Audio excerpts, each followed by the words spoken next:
Hey YouTube, USA Second Amendment here with a video for you guys. This is going to be the first oil change on my F150 since I bought it. When I bought it, it had 47,000 miles. It's about at 54,000 miles now.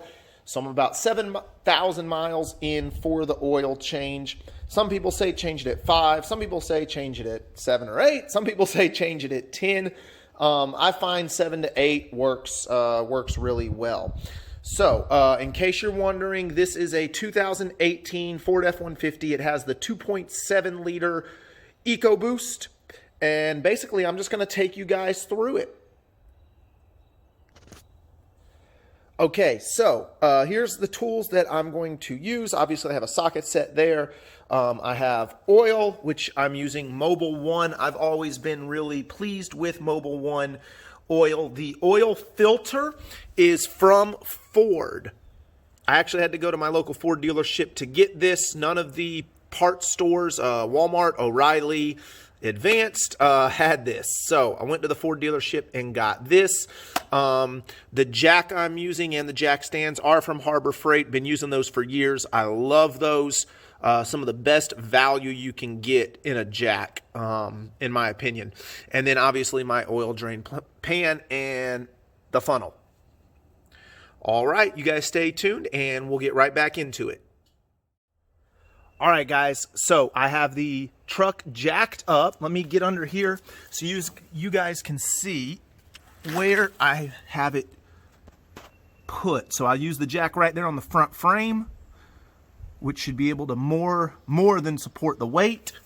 And then back here on the frame rails, there is an arrow. So you guys can see that right there. Okay, there's an arrow. That's on each side. I have not lowered the truck down onto the jack stands yet.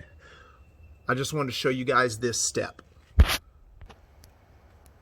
Okay, so the jack is out from underneath the truck.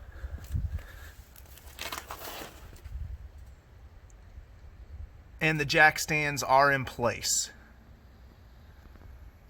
All right, next step, get under here, is going to be to remove this right here, okay? This skid plate cover. It's got 4 bolts. There's one of them right there. There's one in each corner. I believe those are 8 millimeters. So we're going to remove those 4 bolts. We're going to remove this entire panel in order to access the oil pan and the drain plug. Okay, so the skid plate or cover is off. Come up under here, show you guys what we got. All right, I'm at a really off angle, but let's see if I can find it for you guys. Okay, right there, let me see if I can point to it right there. You see that little bit of yellow? That is the oil drain plug. Obviously, I can't access it from here. I'm actually filming behind the jack.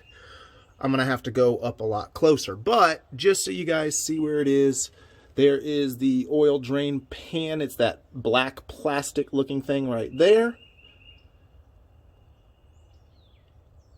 And yeah, there we go. All right, next step. All right, guys, there is the oil drain plug. I am personally not a fan of this. I would much prefer a metal drain plug that you could use a socket wrench with. All right, guys, so I'm gonna let it drain a little bit more. The oil does come out of here really quickly. As you can see, there is a cross beam right there.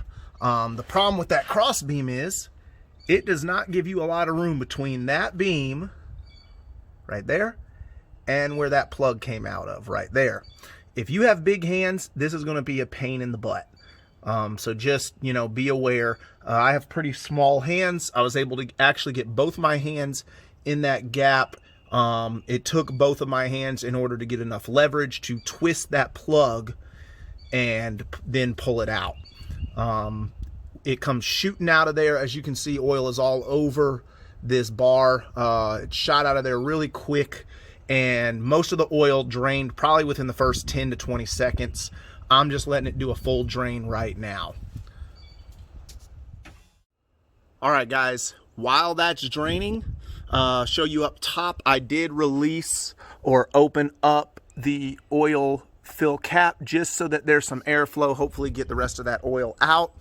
And then the oil filter, in case you're wondering where it is, on the 2.7 EcoBoost,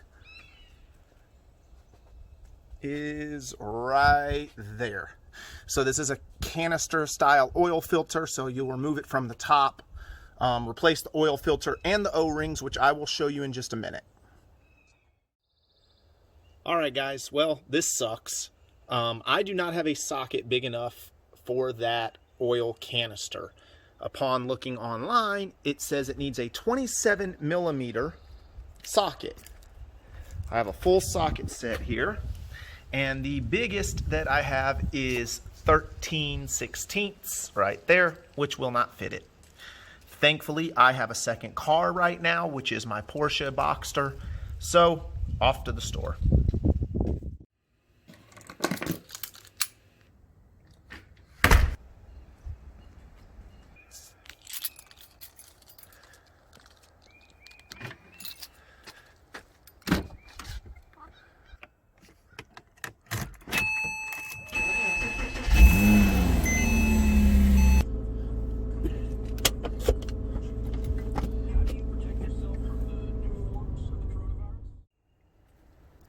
All right, guys, I am back.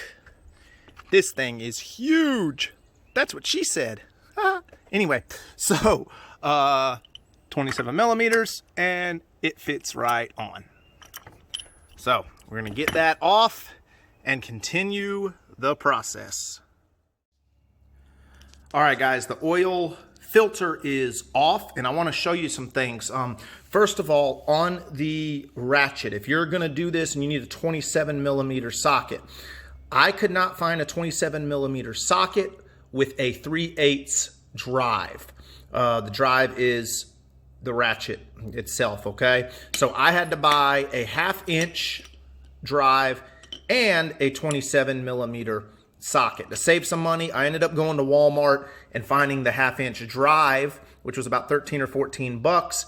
And then I went to Ace to find the 27 millimeter socket, which is made by Craftsman. And it was about $10. They had 1/2 inch drives at Ace, but they cost a lot more. They were like 30 or 40 bucks. So saved a good bit of money on that at Walmart, especially since I only need it for this one job. It's not going to be a heavy use tool. If you need it for heavy use tool, I would recommend get Craftsman across the board. So on the oil filter, there's 2 O-rings right here, and then there's one up here. Now, like I said, I got this oil filter from the Ford dealership. Okay. There's the filter itself, and in the box, oh, if I can get it to come out, in the box are the 3 O-rings that you need to replace that. All right, we'll get it done. All right, guys, something real quick I wanted to show you. The last oil change on this truck was done by the Ford dealership. I know that for a fact. And there is a very good amount of grease on here. I'm sure you can see that just built up there. Very good amount of grease. I don't use grease. I've never used grease on stuff like this. I usually just take some oil and dip it in, put my finger in there and then rub it on the new O-rings. And that seems to work. The grease that's on there, I'm gonna leave it on there. I'm not gonna wipe it off or anything like that. So yeah, just something to be aware. Those 2 O-rings were easy. That top O-ring, that was a pain in the butt. All right, guys, the truck is done, finally. Took a lot longer than expected because I had to go out and get that tool, obviously, and it's the first time I've ever done it. with this vehicle. So just some key points to remind you. Underneath, you have to take off the skid plate, 8mm bolts. You're going to need a 27mm socket in order to remove the oil filter canister. Let's see what else. 5W30 oil, fully synthetic, and it takes 6 quarts. So buy a 5-quart jug, buy 1 more quart, and you're set, ready to go. Now, theoretically, you could do this without jacking up the truck because the truck has some good clearance. However, in order to access it from the front, there's no way you're going to get underneath it with this trim piece on there, unless you're just like, you know, the size of a 2-year-old. So I do recommend jacking it up or putting it on ramps, or if you have a lift, that would be awesome too. All right, guys, till next time, you guys stay safe. God bless America.